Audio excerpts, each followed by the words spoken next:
हरे कृष्णा। तो भगवत प्रेरणा से मेरे गुरु महाराज के प्रति सेवा, ये सेवा को मैं व्यक्त कर सकूं, ऐसा उपलब्धि करके श्रीमद् भागवत कथा प्रवाह ये शनिवार रविवार ये इस दास ने प्रारंभ किया है। तो आज प्रथम दिवस है इसका। श्रीमद् भागवत श्रवण ही एक्चुअली कृष्ण कथा श्रवण है। और जो पुराणों में जो भगवान कृष्ण के जो बारे में जो तत्व दिए गए हैं, लीलाएं दी गई हैं, वो भागवत श्रीमद् भागवत पुराण के आनुषंगिक कथाएं हैं, जो श्रीमद् भागवतम की कथाओं को पुष्ट करने वाली आनुषंगिक परिपूरक कथाएं हैं। लेकिन वासुदेव कथा रुचि, जो वासुदेव इसका अर्थ है श्री कृष्ण कथा में रुचि, इसका अर्थ है श्री भागवतम में जो श्रीमद् भागवतम में जो भगवान की दिव्य लीलाएं दी हैं और दिव्य तत्व व्यासदेव के परिपक्व उपलब्धियों द्वारा वर्णित किया गया है, वही है प्रामाणिक, पूर्ण, अमल और सर्वोत्तम।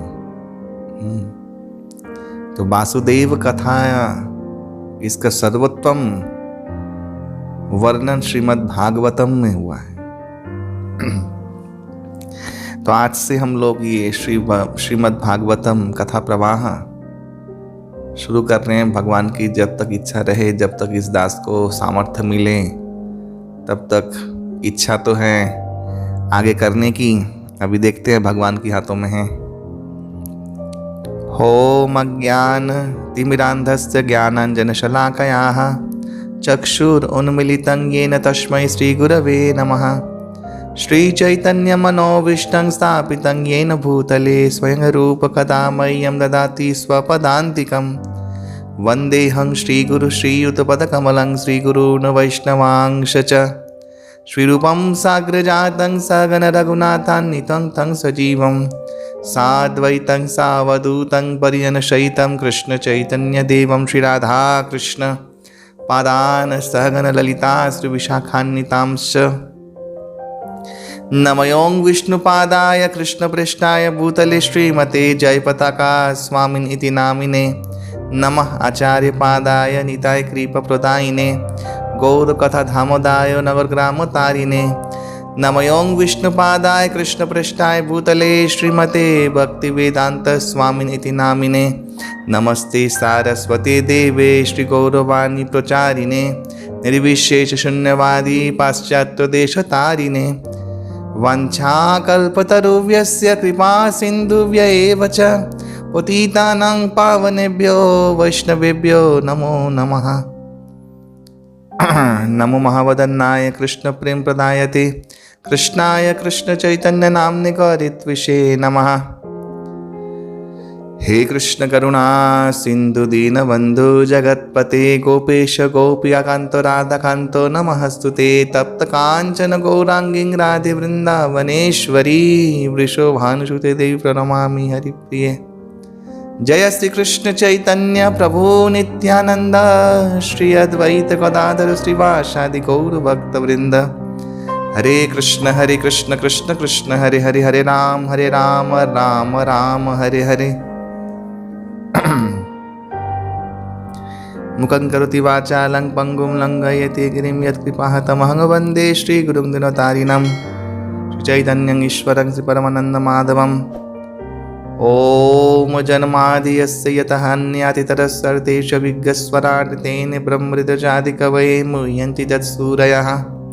तेजो वारिमृदां यथा विनिमयो यत्र त्रिसर्गं दिशाः धाम्ना स्वेन सदन्यस्तकुहकं सत्यं परम धीमहि।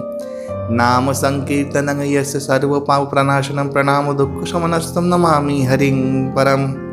हरिः ओम तत्सत्।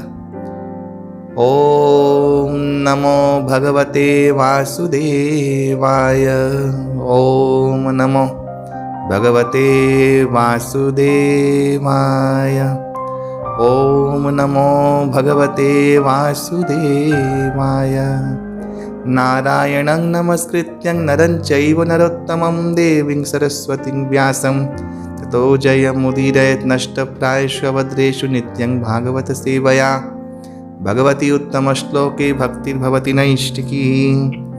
हरि ओम तत्सत्। हरे कृष्णा। तो आइए शुरू करते हैं श्रीमद् भागवत का कथा प्रवाह। मैंने इसको ऐसे परिकल्पना किया है, भगवत इच्छा से, अभी आगे क्या हो भगवान जानता है, कि मैं जैसे हमारा धारावाहिक रूप में इस्कॉन में एक श्लोक उसके परपट उसके तात्पर्य पढ़ के हम लोग पढ़ते हैं, ऐसा करेंगे तो मेरा ही जन्म बीत जाएगा। वही प्रामाणिक पंथा है प्रभुपाद के द्वारा, एक एक श्लोक को गंभीर रूप से समझें। लेकिन आजकल लोगों को समय का बहुत अभाव है। मैं सुना सकता हूँ, लोग सुनेंगे, वो है बात। तो धारावाहिक रूप में हम लोग चैप्टर्स को श्लोक के द्वारा संक्षेप में, और संक्षेप में इसका अर्थ ये नहीं है कि हम लोग कुछ स्किप कर देंगे। संक्षेप में बोलूँगा, लेकिन जो मुख्य विषय है, वो चीज़, वो जो वस्तु, तत्व वस्तु, उसका हम लोग आलोचना करेंगे और पर्याय क्रम में श्रीमद् भागवतम का आस्वादन करेंगे। ये इस दास का एक बहुत दिनों का इच्छा था कि श्रीमद् भागवतम के बारे में चर्चा। ये एक्चुअली मैं अपना पांडित्य फलाने के लिए ये लेक्चर का ये जो सीरीज़, ये मैंने परिकल्पना नहीं किया है। ये अपने आप को शुद्ध करने तथा कृष्ण गुण कीर्तन करने के लिए, श्रीमद् भागवत का कीर्तन करने के लिए मेरा पारायण का पारायण भी हो जाएगा। और जो श्रद्धावान जीव हैं, अगर इस दास के मुंह से श्रवण करके उनके हृदय में कृष्ण भक्ति का उन्मेष होता है, तो ये इस दास का महाभाग्य होगा। श्री परमाराध्य गुरुदेव के पाद पंकज को स्मरण करते हुए मेरे परमाराध्य परम गुरुदेव नित्य प्रभु विष्णुपाद परमंश परिव्रजक आचार्य अष्टोत्तर श्रीमद अभय चरणारविंद कृष्ण कृपा श्री मूर्ति भक्ति वेदांत स्वामी महाराज प्रभुपाद के चरणों में असंख्य कोटि नमन करते हुए, दंडवत करते हुए, तथा मेरे प्राणनाथ इष्ट श्री श्री भगवान राधा गिरि माधव गिरिराज श्री गिरिराज जी श्री निताय मायापुर चंद्र देव के चरणों प्रपत्ति करते हुए, समस्त वैष्णव जनों संतगणों को प्रणाम करते हुए, उनका आशीर्वाद याचना करते हुए, भिक्षा याचना करते हुए श्रीमद् भागवतम का पारायण सतः शुभारंभ करने जा रहे हैं। तो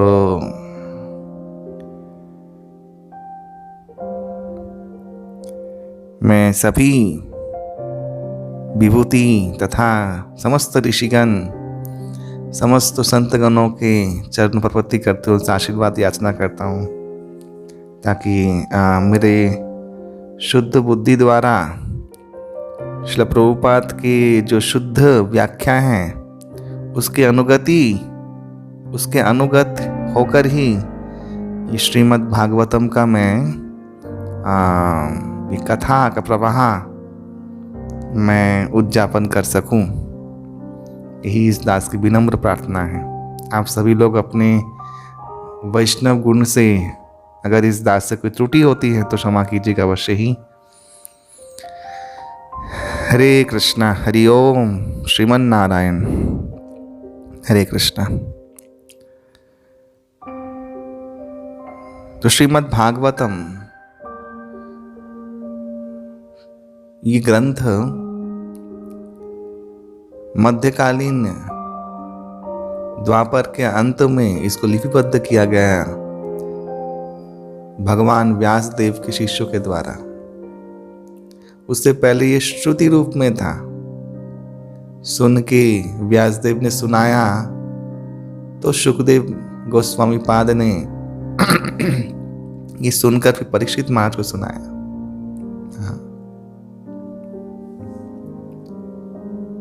तो यहाँ पे श्रीमद् भागवतम जब आप पढ़ेंगे, जब प्रथम स्कंद खोलेंगे, तब आपको 3 डायलॉग एक साथ दिखेंगे। एक्चुअली मेन डायलॉग तो है श्री शुकदेव गोस्वामी के साथ परीक्षित महाराज का, उसी को वर्णन कर रहे हैं नैमिषारण्य में शौनकादि ऋषि को श्री शुकदेव गोस्वामी उग्र श्रवा, और व्यासदेव फिर इनका कथन लिपिबद्ध किए हैं। इसलिए व्यासदेव इनको लिपिबद्ध करते समय इनका वर्णन किए हैं। तो घबरा मत जाइएगा कि व्यासदेव कैसे, तो पहले ही बोल दिया था, फिर कैसे फिर ये इनके श्रुतो और शौनक उवाच को कैसे वो कोट कर रहे हैं।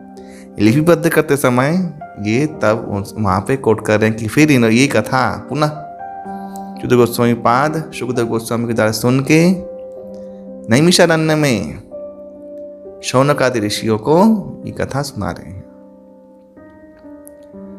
तो ऐसा श्रीमद् भागवतम को शुरुआत होता है। भागवतम पुराणम अमलम, समस्त पुराणों का कुछ कुछ विषय होता है।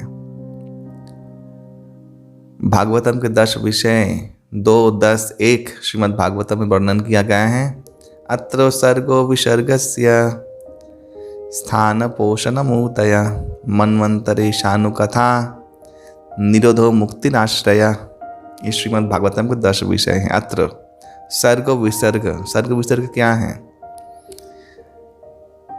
एक है मुख्य सृष्टि, सर्ग विसर्ग है उपसृष्टि, सृष्टि में सृष्टि, यानी ब्रह्मा का सृजन हुआ और समस्त तत्व बने, ये मुख्य सृष्टि। फिर ब्रह्मा ने तत्वों से सृष्टि किया, वो विसर्ग। स्थानम, ब्रह्मांडों में हमारे ब्रह्मांड और ब्रह्मांडों का वर्णन करते, ब्रह्मांडों का स्थिति, उसके अंदर क्या क्या है उसके बारे में पूर्ण ज्ञान श्रीमद् भागवतम में 5म स्कंद में दिया गया है।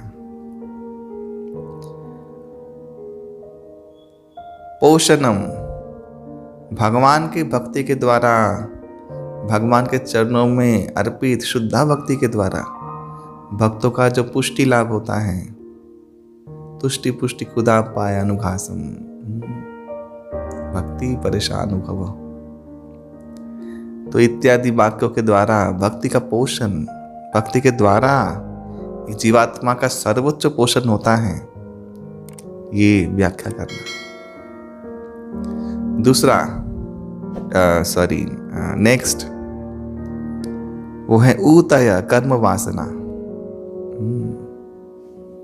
कर्म वासना का फल, उद्दमता और नश्वरता, इस सब का डिटेल में व्याख्या इस 7म स्कंद में किया गया है। एक्चुअली ऊतय,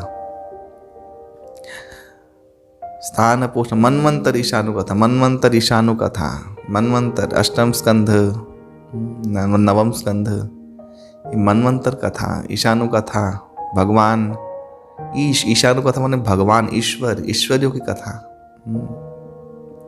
निरोध 12वें स्कंद में किया गया है, यानी ध्वंस, विनाश कैसे प्राप्त होता है 12वें स्कंध में उसका वर्णन किया गया है। मुक्ति, हाँ, मुक्ति यानी मुक्ति, लिबरेशन, समस्त भौतिक बंधनों से मुक्ति 11वें स्कंद में वर्णन किया गया है। और आश्रय 10म स्कंध, दशमस्य विशुद्धस्य, 10म स्कंध में आश्रय का वर्णन। आश्रय यानी एक जीव भौतिक संसार में घूमता घूमता 84 लाख योनि में, हाँ, 14 भुवनों में घूमते घूमते कबू सौरों के उठाए, कबू नौरों के डुबाए, माया के जगत बेचारा जीव का आश्रय वो पानी पा रहा है। तो जहां परम आश्रय मिले, वो कथा जीव का परम कल्याण हो, उसको बोलते हैं आश्रय। तो वो 10वां स्कंद भगवान कृष्ण की अति वीर्यानी, हाँ, कथा, ये 10वां स्कंद। तो पुराणों में श्रीमद् भागवतम के विराट पुरुष कल्पना किया गया है, जहाँ पे प्रथम स्कंद और द्वितीय स्कंद उनके चरण हैं, यानी मजबूत बेस, जिसे नींव बोलते हैं, उसके ऊपर भागवतम के पुरुष खड़े हुए हैं और भी स्कंद खड़े हुए हैं। द्वादश स्कंद समन्वित 18,000 श्लोक समन्वित ये जो श्रीमद् भागवतम है, इसका ऐसे वर्णन हुआ है पुराणों में कि प्रथम स्कंद और षष्ठम स्कंद जो है, द्वितीय स्कंद हैं, ये उनके चरण जुगल हैं। तो प्रथम स्कंद जैसे हम लोग दर्शन करते हैं भगवान का, तो उनके चरण से दर्शन करना चाहिए। ऐसे ही ये चरण है भागवतम का प्रथम स्कंद, और उसके ऊपर दर्शन करते करते मुकुट तक जाना चाहिए। तो और उनका जंघा और उनके पाँव का निचला भाग, ये हैं तृतीय और चौथा स्कंध। ये तृतीय स्कंध ऊपर यहाँ तक जंघा तक, कमर तक, ये है चौथा स्कंध। पंचम स्कंद है उनका उदर, महोदर। भगवान के पेट में, भगवान के अंदर समस्त जगत ब्रह्मांड विस्तार रूप में रहता है। ये मार्कंडेय ऋषि को भगवान मुकुंद ने दिखाया था। तो पंचम स्कंद में समस्त ब्रह्मांड स्थानम, सबका विवरण दिया गया है।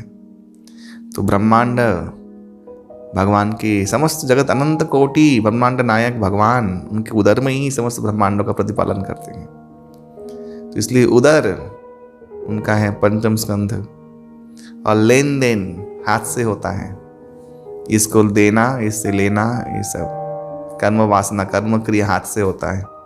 तो सप्तम अष्टम स्कंद ये दो बाहु। और भगवान अपने भक्त को हृदय में धारण करते हैं और उनको भक्ति द्वारा पुष्ट करते। भक्ति तुष्ट जना गौरांग महाप्रभु को कहा गया है, नष्ट कुष्टम रूप पुष्टम भक्ति तुष्ट दयाद्रिदी। भक्ति तुष्ट, भक्ति के द्वारा तुष्ट कर देते हैं भगवान, हृदय में धारण करते हैं भगवान भक्तों को। तो उनका हृदय यानी चेस्ट भाग जो है, उनका वक्षस्थल, वो है षष्ठम स्कंद, बहुत प्रिय भगवान को। और भक्त वृत्त की कथा आती है, और आजामिल नाम के द्वारा उद्धार हुआ एक कथा षष्ठम स्कंद में आती है। ये विशेष स्कंद है, षष्ठम स्कंद बहुत विशेष है। जैसे भगवत गीता में 12वां अध्याय विशेष है, ठीक ऐसे पूरे भागवतम में षष्ठम स्कंद बहुत विशेष है। ठीक ऐसे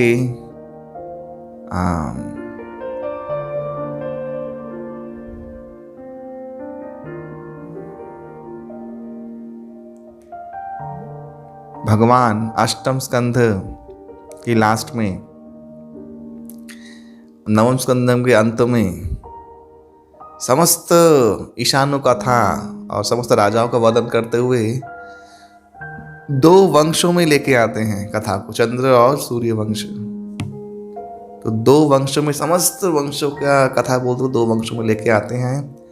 और चंद्र वंश का वर्णन करते हुए देन दशम स्कंद शुरू होता है। जो ग्रीवा है ये नवम स्कंद है, यानी समेट लेना। ग्रीवा जो गर्दन है, ये है नवम स्कंध। भगवान का मुस्कुराता हुआ स्फुरित प्रसन्न बदन, मुस्कान युक्त मुखचंद्र जो है, ये दशम स्कंद, ये आश्रय है। भगवान का कपाल, ये है ज्ञान मुक्ति का सर्वोत्तम केंद्र, ये है एकादश स्कंध। और भगवान का मुकुट जो है, इसे बोलते हैं द्वादश स्कंध। तो ऐसे करके विराट रूप का वर्णन किया गया है पुराणों में। कुछ और चीज़ें बताना चाहता हूँ मैं। आप लोग जानते हैं ये कथा शुद्ध गोस्वामी पाद शौनकादि ऋषि को बोल, शौनकादि ऋषि का परिचय जानना बहुत ज़रूरी है। शुद्ध गोस्वामी पाद का परिचय इसमें आएगा, भागवतम में आगे भी आएगा, लेकिन महाभारत में शौनकादि ऋषि का परिचय है।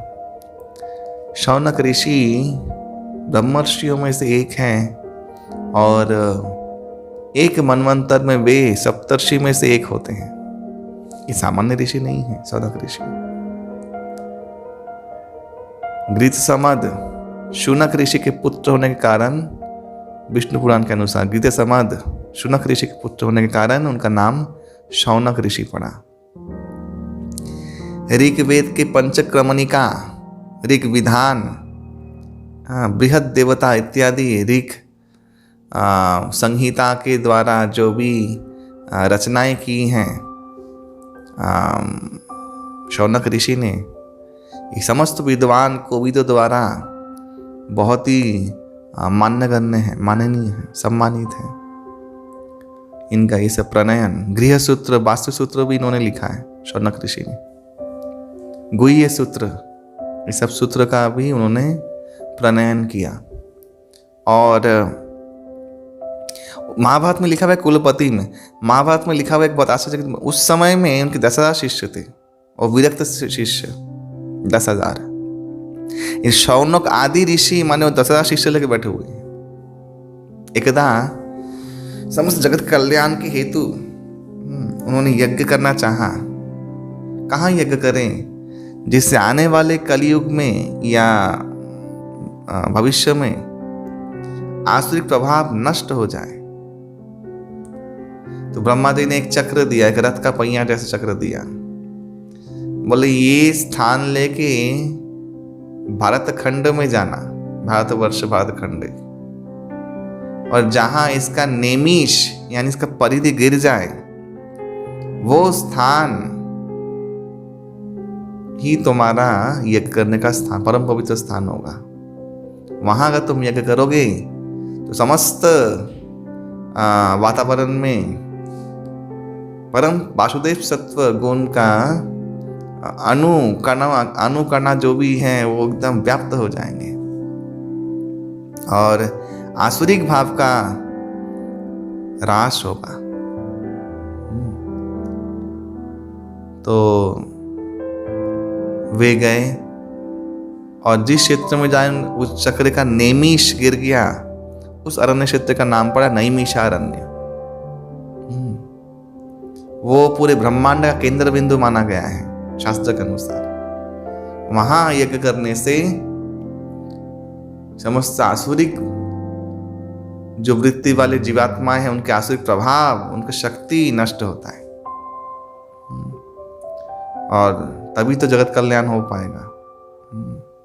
तो इसलिए उन्होंने यज्ञ किया और वहां पे पधारे।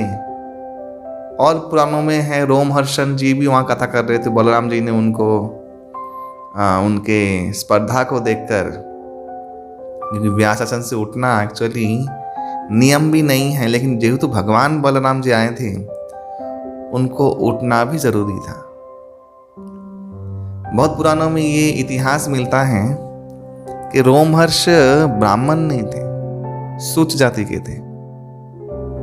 इसलिए भी श्री बलभद्र भगवान ने उनको कुशविद्ध करके उनके शरीर का नाश कर दिया। कुशविद्ध करके उनको मृत्यु दे दी, मृत्यु दंड दिया। जेहेतु वो सम्मान में खड़े नहीं, सभी सन्यासी विरक्त लोग खड़े हो गए, लेकिन वो नहीं खड़े हुए। उसका 2 कारण था। एक तो वो तो ब्राह्मण जाति के नहीं थे, विजातीय थे, और एक है कि उन्होंने सम्मान प्रदर्शन नहीं किया। लेकिन फिर भी शौनक ऋषि ने उनको भगवान बलभद्र देव को बहुत समझाया और उन्होंने विलाप किया बलभद्र देव के सामने कि देखो हम लोग ये यज्ञ कर रहे हैं, हम लोग के पास बहुत फ्री टाइम भी है, तो मैंने आयोजन किया कि जो 18 पुराण मैं सुनूंगा, तो द्रव्य यज्ञ और ज्ञान यज्ञ दोनों एक साथ चलता रहे, ताकि हम ऋषि लोग का सर्वाधिक पोषण, हम लोग सर्वाधिक उपलब्धि को लाभ करें। तो हम लोगों ने इनको, क्योंकि ये ज्ञाता है, ये ज्ञाता है, वेद व्यास के शिष्य हैं, यद्यपि ये ब्राह्मण कुल के नहीं थे, लेकिन हम लोगों ने उनको बिठाया। और व्यासासन में जो बैठता है, ये पुराण में दिया है, व्यासासन में जो बैठता है वो ब्राह्मण ही माना जाता है। चरित्रवान जो ब्राह्मण ना भी हो, ब्राह्मण दीक्षा के द्वारा, सदगुरु के द्वारा वो ब्राह्मणत्व प्राप्त होता है। ये पुराण में प्रमाण मिलता है, ये भागवतम की शुरुआत में। हाँ। तो रोमहर्ष को फिर भगवान ने कहा बलभद्र देव ने कि मैं जीवन दान दे देता हूँ। बोले नहीं नहीं, एक काम करते हैं, पिता का छवि पुत्र होता है तो उनके पुत्र उग्र श्रवा च्युत गोस्वामी पाद को हम लोग आचार्य नियुक्त करके कथा सुनेंगे। तो भगवान बलभद्र देव ने बहुत आशीर्वाद दे के उनको वैशासन में बिठाया, और तब सुत गोस्वामी पाद ने कथा कंटिन्यू किया। उसमें भागवतम कथा भी आता है, और कुछ पुराणों में रोमहर्ष ने शौनकादि ऋषि को कहा है, लेकिन स्पेशली महाभारत इत्यादि जो ग्रंथ हैं उसमें शुत शौनक उवाची हैं, यानी उसके बाद शुत गोस्वामी ही इन सब बाकी पुराणों का डिटेल में वर्णन की है शौनकादि ऋषियों को। तो ये है इतिहास शौनकादि ऋषि और सुत गोस्वामी पाद का। तो आइए चलते हैं भागवतम के प्रथम अध्याय में। भागवतम के प्रथम स्कंध में बहुत सुंदर भागवतम के प्रथम स्कंद का प्रथम अध्याय, बहुत ही प्रथम और द्वितीय अध्याय ही भागवतम का पूर्ण वर्णन है एक्चुअली। इसको बहुत सावधानी पूर्वक श्रवण कीजिएगा, और 19 अध्याय से समन्वित ये प्रथम स्कंद बहुत ही ज्ञानपूर्ण है और बहुत ही विज्ञानपूर्ण है। भक्ति का सर्वोच्च विज्ञान जो श्लोक हम लोग प्रवचनों में देते हैं, सबसे ज़्यादा ये प्रथम स्कंद में आता है। जैसे ऋग, यजु, सामवेद के उपासना कांड उपनिषदों में आता है। उपनिषद उनके उपासना कांड है। तो ठीक ऐसे ही प्रथम स्कंद भागवतम का साराती सार है। तो ये प्रथम स्कंद ध्यान पूर्वक श्रवण कीजिएगा। मैंने शौनक आदि परिचय दिया, शुद्ध गोस्वामी परिचय इधर मैंने दे दिया। रोमहर्ष पुत्र थे शुद्ध गोस्वामी पाद, और वे शुकदेव गोस्वामी पाद से, या शिष्य ही समझिए, शुकदेव गोस्वामी पाद से वे श्रीमद् भागवतम ग्रंथ का श्रवण किए थे। ओम नमो भगवते वासुदेवाय। तो प्रथम श्लोक, जन्मादियस्य यतः अन्यातितरस्वर्थेषु अभिज्ञस्वराट् तेने ब्रह्मरिदज आदिकवये मुह्यन्ति तत्सूरयः तेजो वारि मृदां यथ विनिमयो यत्र त्रिसर्ग अमृषाः नाम्ना स्वेन सदन्यस्तकुहकं सत्यं परमधीमहि। यहाँ पे धीमहि गायत्री प्रणव का उल्लेख हुआ है प्रथम स्कंध में।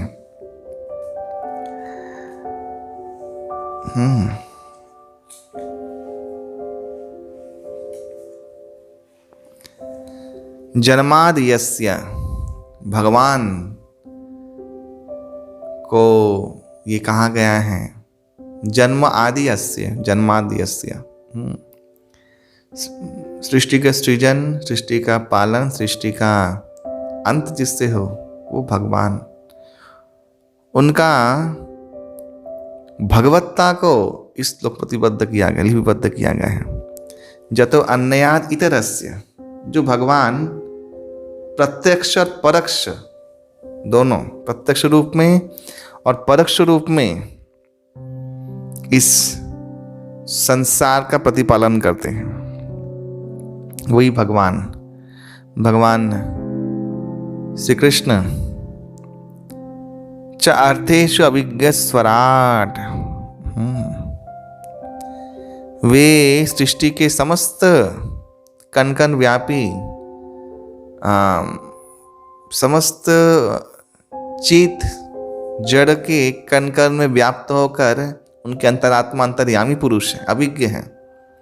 उनको सब ज्ञात है सृष्टि में, एक क्षण का सब कुछ, समस्त ब्रह्मांड, अनंत कोटि ब्रह्मांड नायक, अनंत कोटि अखिल संसार में जितना भी जड़ चेतन अणु है वो कण कण में व्याप्त होकर सर्वज्ञता लाभ हुआ है। ऐसे हैं भगवान, अभिज्ञ स्वराट, परम स्वतंत्र। उन स्वराट, ये इसका अर्थ यह है कि उनके ऊपर कुछ तत्व नहीं है।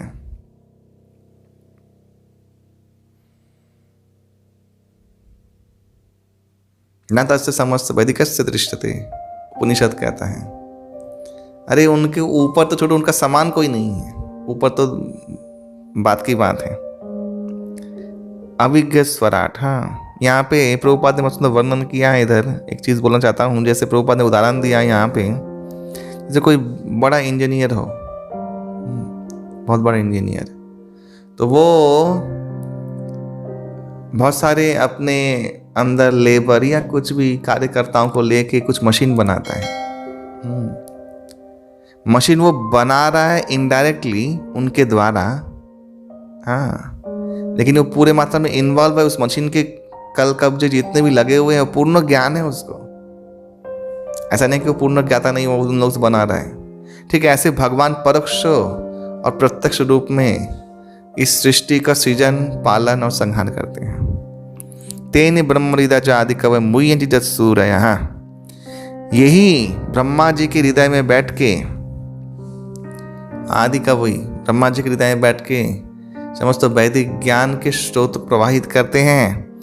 और इनका प्रभाव क्या है? मुह्यन्ति जत्सूरयः, देवता, इंद्रादि देवताओं भी इनके माया के प्रभाव से मोहाच्छन्न हो जाते हैं।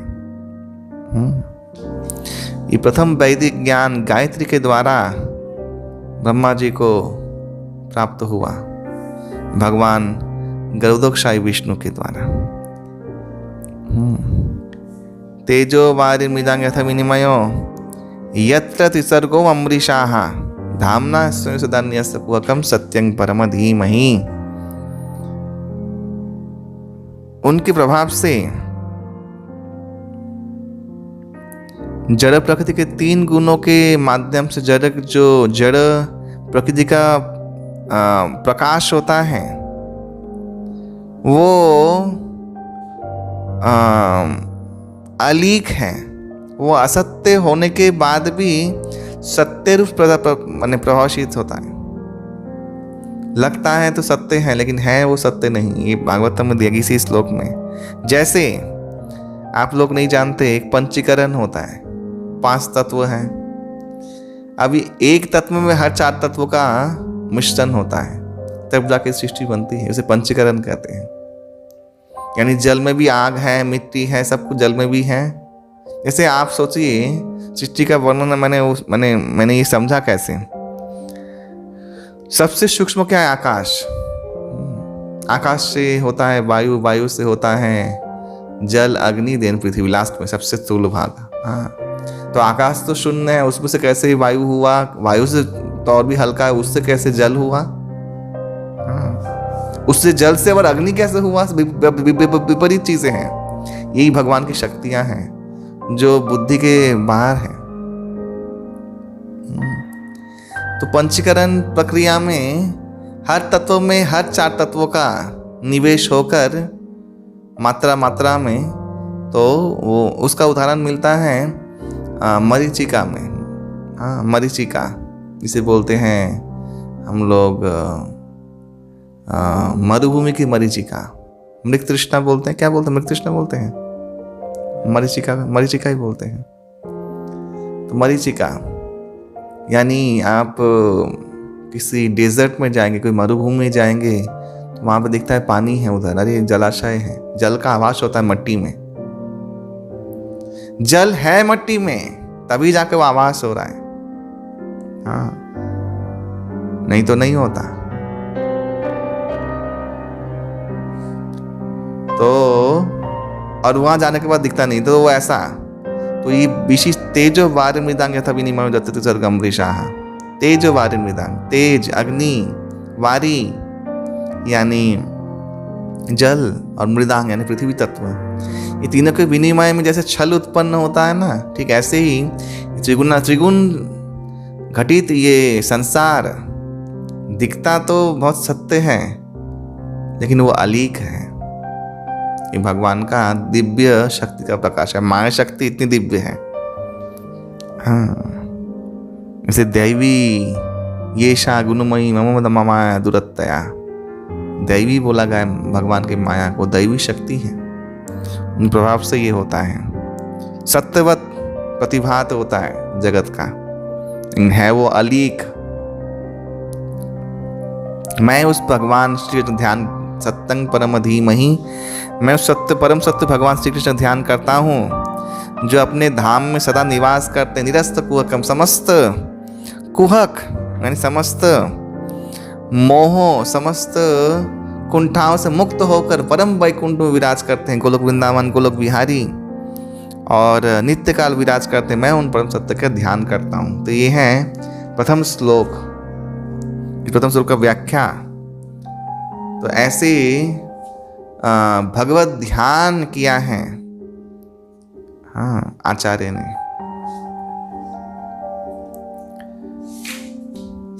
ये प्रथम जो 3 श्लोक हैं ये तो सब भक्तों को याद ही रखना चाहिए। धर्म प्रोज्जित कैतवहोत्र परम निर्मत्सरा नाम सतांग वेद्यं वास्तवमत्र वस्तु शिवदं त्रापत्रय उन्मूलम श्रीमद्भागवते महामुनिकृते किंव परेर ईश्वरः सद्यो हृदि अविरुद्ध ते अत्र कृतिवि शुश्रुवितक्षणात्। भागवतम कथा का विशेष जो लाभ है वो 3 व्यक्ति को मिलता है भागवतम के अनुसार। दशम स्कंद के प्रथम अध्याय का 16वां ये श्लोक है। वासुदेव कथा प्रश्न पुरुषान् त्रीन पुनाति वक्तारं प्रच्छकं श्रोत्रीन तत्पाद सलिलं यथा। जैसे भगवान के चरणों से जिसका उत्पत्ति हुआ है, चरण चरणामृत वे हैं भगवती गंगा जाह्नवी। देवी जाह्नवी त्रिपथगामिनी है, यानी तीनों लोकों में प्रवाहित होती है। ठीक ऐसे भगवान का कथा का जो प्रवाह है अमृत है, इसे मतलब भागवत कथा प्रवाह, कथा का जो प्रवाह है वो 3 पुरुषों को, 3 व्यक्तियों को पवित्र करता है। वासुदेव कथा यानी भागवत कथा। यहाँ पे मैंने पहले कहा कथा अगर बोलना चाहिए तो श्रीमद् भागवत, भागवत कथा मानी वासुदेव कथा, कृष्ण कथा। तो यहाँ पे इस श्लोक में बोला वासुदेव कथा प्रश्न पुरुषांग त्रीन पुनाति ही वक्तारंग प्रत्यक श्रोत्रीन। कौन कौन वक्ता, जो वक्ता को पवित्र करता है, जो बोलता है उसको पवित्र करता है। और इसीलिए मैं ये बोल रहा हूँ। प्रत्यक जो उसमें प्रश्न पूछता है कोई तत्व जानने के लिए, और श्रोत्रीन जो श्रोतागण सुनते हैं, इन तीनों को पुनाति ही, इन 3 को पवित्र करता है। तो यही इस 2 नंबर श्लोक में फिर से कहा जा रहा है, पहले कहा जा रहा है और उसके बाद में ये कहा गया है कि धर्म प्रोज्जित कैतवहोत्र है। ये जो भागवत धर्म का वर्णन इस ग्रंथ अमल पुराण में कहा गया है, हाँ, एक कैतव रहित धर्म का वर्णन किया गया है। कैतव क्या है? कैतव महाप्रभु ने सबको कैतव कहा है। धर्म अर्थ काम मोक्ष, मोक्ष वांछा कैतव प्रधान महाप्रभु ने कहा है। चतुर्वर्ग समन्वित धर्म का पूर्ण बहिष्कार किया गया है भागवतम में। हाँ, ना काम अर्थ मोक्ष, और जो धर्म सकाम कर्म युक्त हो, उसके फल की अभिलाषा से युक्त हो, इन समस्त धर्मों का परित्याग किया गया श्रीमद् भागवतम में। इसे कैतव रहित धर्म भागवतम धर्म प्रोज्जित कैतवहोत्र, कैतव रहित, समस्त भौतिक उच्चा अभिलाषिता शून्य। रूप गोस्वामी पाद इसी को वर्णन कर रहे हैं अपने एक बहुत सुंदर श्लोक में। अन्य अभिलाषिता शून्य ज्ञान कर्मादि अनामृतम, कि शुद्धा भक्ति भागवत धर्म क्या है? समस्त अभिलाषिताओं से शून्य होकर। अरे अभिलाषा माने बहुत सारे अभिलाषा, कहाँ तक ना मोक्ष तक। मोक्ष वांछा कैतव प्रधान, सब कैतवों में मोक्षवान से सबसे बड़ा कैतव है, सबसे बड़ा शत्रु है, सबसे बड़ा राक्षस है। क्योंकि मोक्ष अगर किसी के बुद्धि में घुस जाए तो भगवान के सगुण साकार स्वरूप को भी अस्वीकार करते हुए, नेति नेति करते हुए चिदाकार ब्रह्म में विलीन होना चाहेगा, और ऐसे करके खुद का उद्धार के बारे में चिंतित रहेगा। जगत कल्याण, जीव उद्धार और भगवान के चरणों प्रवृत्ति नहीं करेगा। भगवान को प्रसन्न करके चरणों में सेवा करना, शरणागत होना, ये नहीं करेगा। और कदाचित अगर मुक्ति मिल भी जाए, ब्रह्म में लीन भी हो जाए, तब उसका अस्तित्व ही खत्म हो जाएगा और सेवानंद कभी नहीं मिलेगा। एक होता जड़ानंद, जड़ जगत का आनंद जो खुजली के समान है और एक है उससे ऊपर है ब्रह्मानंद, जो मुक्ति, मोक्ष वांछा।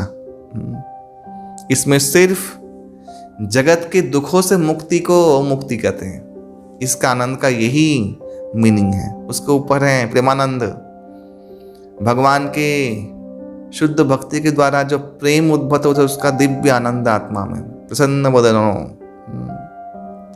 और उसके बाद है सेवानंद, सबसे ऊपर है सेवानंद, सेवा में आनंद। तो सेवानंद कभी मिलेगा नहीं, प्रेमानंद तो दूर रहो। सेवानंद का भी आनंद मोक्ष वांछा को नहीं मिलेगा, मोक्ष वांछा वांछित जीव को नहीं मिलेगा। इसलिए मोक्ष वांछा कैतव प्रधान। तो कैतव रहित ये धर्म का वर्णन किया गया किन लोगों के लिए? परमो निर्मत्सरा नाम सताम। ये बहुत सुंदर वाक्य श्री वेद व्यास जी ने वहां प्रयोग किया है। परम निर्मत्सर व्यक्ति को लिए। यहाँ पे परम निर्मत्सर का अर्थ यह है शुद्ध भागवत व्यक्ति, जिनका चित्त तल्लीन हो गया है भगवान कृष्ण के चिंतन, उनके सेवा में, उनको कहा गया है परम निर्मत्सर। और तभी ये संभव है, तल्लीनता तभी आना संभव है जब व्यक्ति पूर्णतः शुद्ध हो। श्री प्रभुपाद जी के जैसे, प्रभुपाद जी एक सेकंड के लिए भी कृष्ण को नहीं भूलते थे, और उनके गुरुदेव का यही मत था, जो एक क्षण के लिए भी कृष्ण को ना भूले वही शुद्ध भक्त है, एक्चुअली वही भजनशील है। हमेशा कृष्ण चिंतन, कृष्ण की सेवाओं के बारे में परिकल्पना चल रहा ब्रेन में, ये समाधिस्थ अवस्था है। कैसे कृष्ण का सेवा नाम प्रचार हो, और कैसे ग्रंथ सद्धर्म संस्थापक हो, इस सद्धर्म संस्थापक ग्रंथों का प्रचार हो। ये चिंतन श्रील प्रभुपाद के हृदय में हमेशा बना रहता था। तो ऐसे निर्मत्सर व्यक्ति श्रील भक्तिचार्य स्वामी महाराज ने बहुत सुंदर वर्णन किया, वो मैं बोलना चाहूंगा। निर्मत्सर क्यों यहाँ पे शुद्ध नहीं बोला गया? विशुद्ध शाश्वतांग बोल सकते थे वेद व्यास जी, नहीं बोला। एक सुंदर एक शब्द का प्रयोग किया, निर्मत्सरा नाम सताम। क्यों, क्या कारण है? 6 दोष हैं, 6 विकार है हमारे, काम, क्रोध, लोभ, मोह, मद, मात्सर्य। मात्सर्य माने मत्सर्यता। काम ही घनीभूत होके लोभ, लोभ से क्रोध, ये सब घनीभूत होके मत्सर्य बनता है। वही काम एक ही चीज है, वो घनीभूत हो कि सबसे बड़ा जब बन जाता है, माने एकदम प्रकांड विनाशकारी, तो मात्सर्य हो जाता है। द्वेष, द्वेष हर उन व्यक्तियों से, चीजों से जहां पे अपने श्रेष्ठता को आप साबित नहीं कर पा रहे। ये अहंकार का क्या बोलते हैं, सर्वो उच्चतम पराकाष्ठा है यह मात्सर्य। तो वेद व्यास जी ने मात्सर्य बोला, निर्मत्सर बोला। इसका अर्थ ये है जिनके अंदर मात्सर्य नहीं है। इसका अर्थ यही है, वो काम ही तो घनीभूतों के मात्सर्य बनाया ना, तो मात्सर्य नहीं है माने बाकी 5 भी उसके अंदर नहीं है, विकार। यानी काम, क्रोध, लोभ, मोह, मद, ये उनमें नहीं है। यानी पूर्णतया विशुद्ध खड़ा सोना। इसलिए ये शब्द यहाँ प्रयोग किया गया, परम निर्मत्सराणाम सताम वेद्यंग वास्तवम अत्र वस्तु शिवदं तापत्रय उन्मूलम। हाँ, यहाँ पे दिया केवल सर्वतो रूप में निर्मत्सर भक्त ही इसको हृदयंगम कर सकते हैं। ये बोला गया है, केवल वो लोग ही। परम सत्य परम कल्याणकारी शिवम वस्तु, शिवदम यानी कल्याणकारी, वो वास्तव वस्तु है परमेश्वर भगवान। इस सत्य को जो कोई जान लेता है तो उसको त्रापत्र उन्मूलम, त्रिताप से उसका नाता छूट जाता है, त्रिताप से वो मुक्ति पा जाता है। महामुनि श्रीमद् भागवते महामुनि कृते, श्रीमद् भागवतम श्री वेद व्यास की अनुपम रचना है, इसलिए हे जीवगण इसके आश्रय में जाओ। किंग व परेरीश्वर, ये ग्रंथ जीव को परम पद में पहुंचाने के लिए एनफ है, और एनफ ही नहीं, परिपूर्ण परिपक्व है और सर्वोत्कृष्ट है। तो किंबा परेरीश्वर, तो और कोई ग्रंथ का या और कोई शास्त्र का क्या जरूरत है। सद्यो हृदय अवरुद्ध ते अत्र पृथ्वी शुश्रुभि तक्षणाति, जो मैंने बोला। कोई व्यक्ति श्रद्धा चित्त से एकाग्रता के साथ अगर भागवतम का बानी, अरे बानी क्या, एक अर्धांश श्लोक भी पढ़ता है, सुनता है, उसका भी अर्धांश पढ़ता है, एक वर्ड पढ़ता है, तो भी हृदय भगवत तत्व ज्ञान प्रकाशित हो जाता है। शुश्रुभित तत्क्षणात्, सुनने मात्र से। हाँ, ऐसा नहीं कि देर होगा, नहीं, तभी उसी समय एट अ टाइम। ये श्लोक का तात्पर्य है। ये है श्रीमद् भागवतम का महिमा। श्रीमद् भागवत ग्रंथ जहाँ कीर्तित होगा वहाँ भूत प्रेत पिशाच आदि सबका उद्धार होगा। वो लोग वहाँ पे रहेंगे नहीं, अपितु सदा भगवान लक्ष्मी नारायण का निवास हो जाएगा और परम शांति बनी रहेगी। चित्तों में विक्षोभ, चित्तों में जो विक्षेप होता है, शोभ होता है, संक्षोभ इत्यादि, इस सब से धीरे धीरे साधक का हृदय निर्मल हो जाएगा। निगम कल्प तरुर्गलितं फलं सुखमुखादित द्रव संजुतं पिबतं भागवतं रसमालयं, पिबत भागवतं रसमालयं मुहुरः रसिका भुवि भावुका। हे विचक्षण चिंताशील मनुष्य, कल्पवृक्ष रूपी वैदिक शास्त्रों का अत्यंत सुपक्व फल श्रीमद् भागवतम का आस्वादन कीजिए। श्री सुखदेव गोस्वामी के श्रीमुख से निश्चित हुआ है। सुख मुखादित द्रव समझुतम। सुख का एक अर्थ होता है तोता पक्षी, सुख पक्षी। जब सुख पक्षी किसी फल को अपने मुंह से झूठा करता है ना, आम इत्यादि, वो उसका टेस्ट और भी बढ़ जाता है। ठीक ऐसे ही एक तो ये समस्त निगम आगमों का गलित फल, परिपक्व फल का रस है। समस्त वेदांत, अच्छा वेदांत का नेचुरल भाष्य है ये, नेचुरल श्रीमद् भागवतम। तो यहाँ पे थोड़ा वर्णन किया गया और आगे भी वर्णन किया जाएगा कि नेचुरल भाष्य है, स्वाभाविक भाष्य है। शंकराचार्य ने एक मजे की बात बोलता हूँ, बहुत लोग बोलते हैं कि ये तो बहुत नया ग्रंथ है, बहुत ही इसका शंकराचार्य ने उल्लेख नहीं किया है या रामानुजाचार्य ने उल्लेख नहीं किया है, ऐसा लोग बोलते हैं कुछ।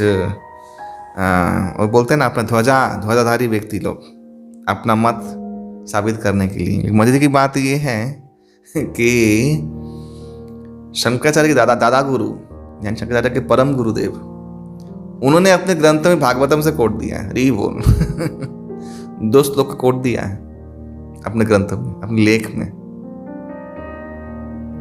शंकराचार्य के दादा गुरु उन्होंने दिया है। तो ये जब पता चला सबका पर्दाफाश हो गया, तो भागवतम ये कुतर्की लोग तो है ही, हर काल में रहे हैं। खैर, तो श्रीमद् भागवतम, हाँ, समस्त वैदिक शास्त्र वेदांतों का सार है। और वो और मीठा बन गया। क्यों? शुक मुखाद्रित द्रव संयुतम। शुक यानी सुखदेव गोस्वामी के द्वारा के अमृतमय अधरामृत समन्वित होकर कणा युक्त होकर ये भागवतम उनके मुंह से निकला है। द्रव संयुतम, उनका प्रेम के कणाओं को आच्छादित करके श्रीमद् भागवतम पुनः मूर्तिमान स्वरूप में प्रकाशित हुआ है। हाँ, इसलिए ये और भी उपादेय हो गए हैं। और कौन कौन पीता है इस रस को? पिबत भागवतं रसमालं मोहर रसिका भूवि भावुका। रसिक भक्तगण जो आध्यात्मिक चेतना सर्वोपरि उपलब्धि को प्राप्त कर चुके हैं, वे लोग इसका आस्वादन करते हैं। तो ये परम आस्वादनीय ग्रंथ हैं और हम लोग इसको धारावाहिक क्रम में सुनेंगे। तो कल ऋषियों के 6 प्रश्न और उनका 6 उत्तर, इसके बारे में चर्चा करेंगे। भागवतम में चलता रहेगा। तो आज यहीं तक, फिर कल मिलते हैं। श्री प्रभुपाद की जय। श्रीमद् भागवतम ग्रंथराज श्रीमद् भागवतम की अमल पुराण की जय। हरि ओम तत्सत।